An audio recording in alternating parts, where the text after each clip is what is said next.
under the water. Einar, þetta eru búið að vera rosalegir dagar. Hvernig er tilfinningin fyrir undankeppninni? Bara ótrúlega góð. Góð orka í kringum hópinn, Svala er óbærslega ánægð með æfingarnar og já, þetta er bara eins gott að getur verið held ég bara.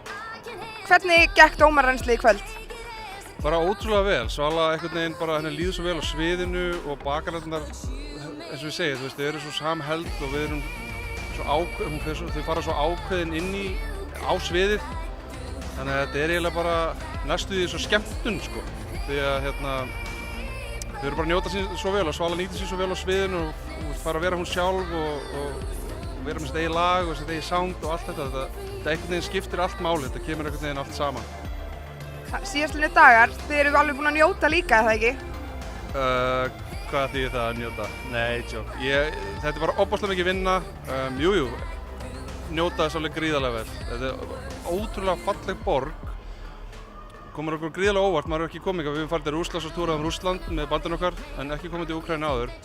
Og fólkið hérna er svo glatt og það er svo góður andi hérna og allt þetta frelsi sem ríkir hérna. Það er bara ótrúlega falleg borg og þetta er bara búið að vera mögnuð ferð hingað til.